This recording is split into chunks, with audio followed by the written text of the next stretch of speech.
Ziyareti var, sıkıntı kanalına vardı. Derde ve yakında dinlemiştim. Kudüs var. Selam aleyküm.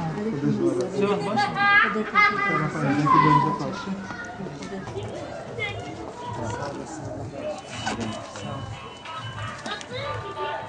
Neyse, bir geçsin bakalım.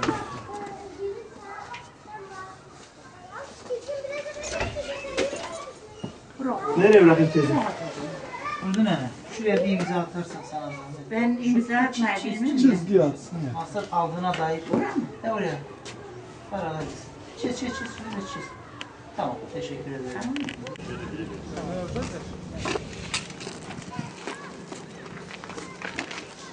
Selam aleyküm.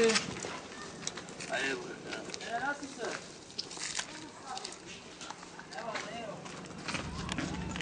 Nereye? Informancı. Beli. Herkesine. İkinci maniye. Tamam, ama yukarıya. Maniye. Kardeş teraziler. Bırak Fakir gelme. Meşal falan önce şalvar. Şalvar maniye. ومرجع التربة مرجع ناحية Haram mı? ها Haram. مرجع ناحية الف تمر مرجع بزم قرقور Öyle mi? Fakir abi.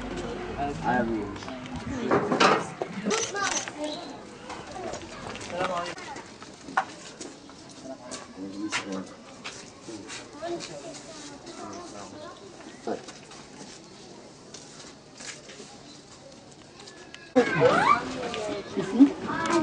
Aziz.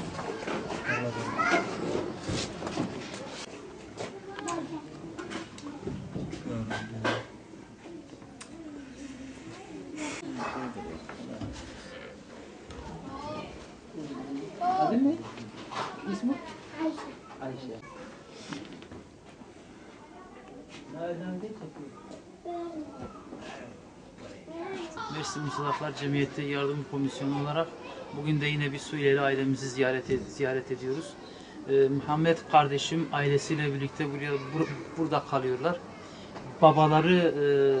Babalarından bir haber alamıyorlar. Kendisi şu an Suriye'de olduğu için görmüş olduğunuz ev bir hayırsever 2 odalı evi kendilerine oturmaları için vermiş. Fakat çatı akıyor. Durumları gerçekten zor. Buradan hayırsever kardeşlerimize sesleniyoruz. Bu aileye yardım edilse gerçekten de çok güzel olur. Çünkü durumları hiç iç açıcı değil. Yani banyola tuvalet bir arada kullanılıyor. Gerçekten çok zor şartlar altındalar. Buradan Mersinli hayırsever kardeşlerimize çağrıda bulunuyoruz. Bu aileye destek olalım. Allah-u Teala hepsinden razı olsun. Geldi. Biraz yarım kayıtlı. Çünkü durumlar kötü olmuş. Biraz yarım etsin bize. Babamın haberim yok. Hiç kimse bilmiyor. Artık Suriye'de kaldık. Bunları da bilmiyor.